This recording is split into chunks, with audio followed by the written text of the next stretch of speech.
आजचा व्हिडिओ काहीतरी स्पेशल होणार आहे. नाथबाबांच्या कृपेने सर्व काही या ठिकाणी मला मिळालेलं आहे. जे पण मी यूट्यूब चॅनल या ठिकाणी बनवलं होतं अलक यूट्यूबवरती तुम्ही विजय उच्च सर्च जर केला तरी पण माझं चॅनल तुम्हाला येऊन जाईल. पण आजचा टॉपिक वेगळा आहे आपला, की आपलेच जे नातेवाईक आहे किंवा आपले जवळचे आहे ते आपल्याला धोका का देतात आणि लांबचे आपल्याला साथ का देतात, हा खूप महत्त्वाचा या ठिकाणी संदेश नाथबाबांनी आपल्याला दिलेला आहे. किंवा याच्यावरती अनेक प्रकारचे प्रश्न मला या ठिकाणी आले होते. का यूट्यूब चॅनल मी यासाठी बनवलं होतं की जे पण नाथ संप्रदायाचे लोक आहे त्यांचे प्रश्न सोडवण्यासाठी, त्यांचे उत्तर देण्यासाठी त्यांचे अनेक प्रकारचे प्रॉब्लेम असतात. ते प्रॉब्लेम माझ्याकडे घेऊन येतात आणि ते प्रॉब्लेम कमेंटच्या माध्यमातून मी त्यांना सॉल्व्ह करण्याचा मदत करत असतो.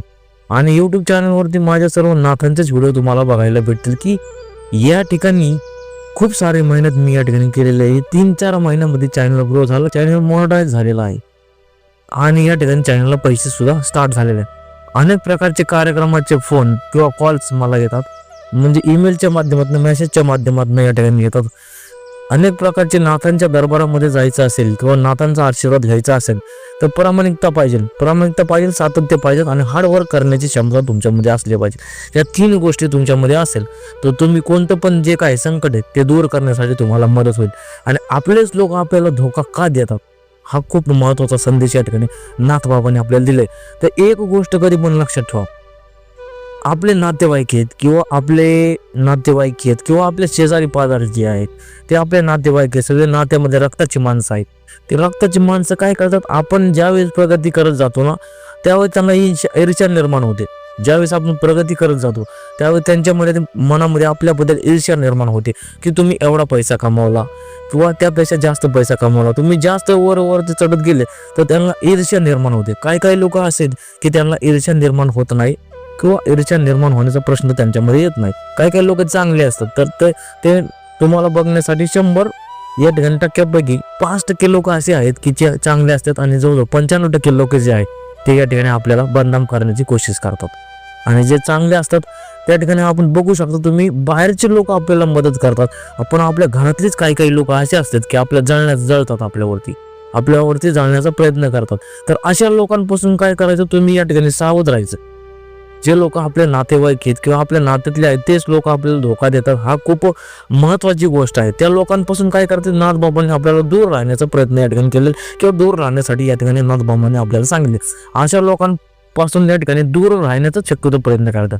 त्यांच्या तुम्ही नादी लागायचंच नाही आणि लागलं तरी त्या ठिकाणी फक्त बोलणं चांगलं त्यांच्याबरोबरची चांगलं ठेवायचे, बाकीच्या गोष्टी त्या ठिकाणी चांगल्या ठेवायच्या नाहीत त्यांच्याबरोबर. ठीक आहे, ह्या गोष्टी तुम्ही या ठिकाणी करायच्या आहेत. नाथबाबांनी खूप सिंपल संदेश आपल्याला दिलेला आहे, की तुम्ही जर कोणती पण गोष्ट करत असाल किंवा नातेवाईक तुमच्यावरती जळत असेल, तुम्ही खूप सारी मेहनत करता, हार्डवर्क करताय आणि खूप सारा पैसा कमवण्यासाठी तुम्ही त्या ठिकाणी तयार आहात, तेवढं हार्डवर्क आहे, तुम्ही प्रामाणिकपणे पुढे चाललेला आहे. पण तुम्हाला खेचण्यासाठी अनेक प्रकारचे लोक त्या ठिकाणी असतात, परंतु घरातलीच लोक साथ देत नाही. घरातलेच लोक तुमच्यावरती ईर्ष्या करतात, तुमच्यावरती जाळण्याचा प्रयत्न करतात आणि बाहेरचे लोक तुम्हाला सपोर्ट करतात. बाहेरचे लोक तुमच्यावरती या ठिकाणी विश्वास टाकतात, पण घरातली लोक तुमच्यावरती विश्वास टाकत नाही. असं का होतं तर ईर्ष्यानुसार होतं. ईर्ष्या, त्यांना असं वाटतं की तुम्ही पुढं जाऊ नये असं त्यांना वाटतं. तुम्ही त्या स्टेबलमध्ये त्या जमिनीवरती राहावं, पुढची तुमची जी काही मेहनत आहे तो मेहनत तुम्ही पुढे त्या ठिकाणी जात आहे.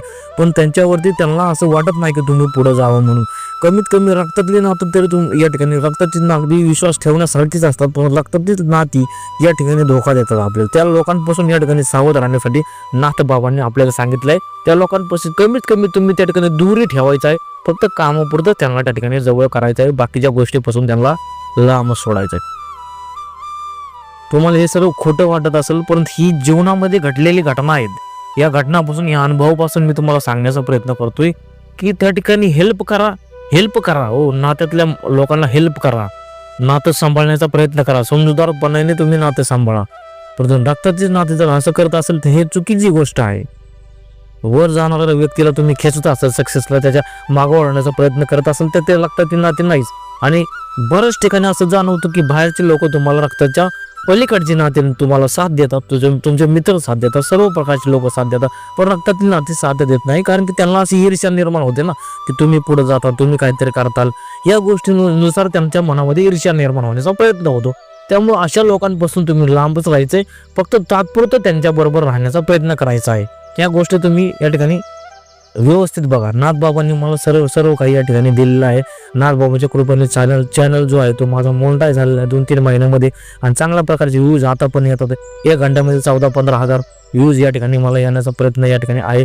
केव्हा येतात तसे आणि 48 तासामध्ये जवळजवळ जास्त प्रमाणे 20,000च्या पुढे त्या ठिकाणी जातात ते. एवढे या ठिकाणी आहे. एवढे व्ह्यूज या चॅनलवरती मला लाभलेलं आहे नाथबाबांच्या कृपेने. तर या गोष्टी तुम्ही पाळायच्यात, या गोष्टी तुम्ही लक्षात ठेवायच्यात आणि पुढे जाण्याचा प्रयत्न करायचा आहे तुम्ही. ठीक आहे. तर आपल्या लोकांपासून थोडंसं लांब राहा. मी असं म्हणत नाही की सर्व गोष्टी आपल्या लोकांना सांगा, पण काही गोष्टी अशा आहे की आपल्या नात्यातल्या लोकांना सांगायच्या नाहीत. काही गोष्टी अशी लपवून ठेवायच्यात आपण. ठीक आहे. जेणेकरून ते आपला फायदा उचलू नये म्हणून या गोष्टी सर्व आपण या ठिकाणी आपल्याला आत्मसात करायच्यात आणि सांगण्याचा प्रयत्न माझा असेल. ठीक आहे. हा व्हिडिओच्या माध्यमातून एवढा संदेश की रक्ताच्या नात्याच्या पलीकडे नाते जपण्याचा प्रयत्न करा. मित्रता असेल, तुमची मानलेली बहीण असेल, तुमचा मानलेला भाव असेल, त्या गोष्टीकडे तुम्ही त्या ठिकाणी लक्ष द्या आणि तेच लोक तुम्हाला मदत करण्यासारखे असतात. बाकीचे लोक या ठिकाणी काही टायमाला रक्ताचीच नाते आपल्याला तोडून बाहेर जाण्याचा प्रयत्न करतात किंवा रक्ताचीच नाते आपल्याला त्या ठिकाणी साथ देत नाही. ठीक आहे. जाताना एवढंच तुम्हाला सांगेन की प्रामाणिकपणे, समजदारपणे किंवा चांगल्या प्रकारे हार्डवर्क करत जा, मेहनत करत जा. या सगळ्या गोष्टी करत तुम्ही निग्लेक्ट करत जा. निगेटिव्हली थॉट आणू नका, पॉझिटिव्हली थॉट आणा आणि ह्या लोकांपासून दूर राहण्याचा तुम्ही प्रयत्न करा आणि दुर्लक्ष करण्याचा प्रयत्न करा. लोक काय म्हणतात त्याकडे दुर्लक्ष जास्त करण्याचा तुम्ही प्रयत्न करा, जेणेकरून तुमच्या शरीरावरती, तुमच्या मनावरती ताण येणार नाही. सर्व संकटे दूर होण्यासाठी मदत होईल. जाताना तुम्हाला एवढं सांगत, अळख निरंजन, आदेश.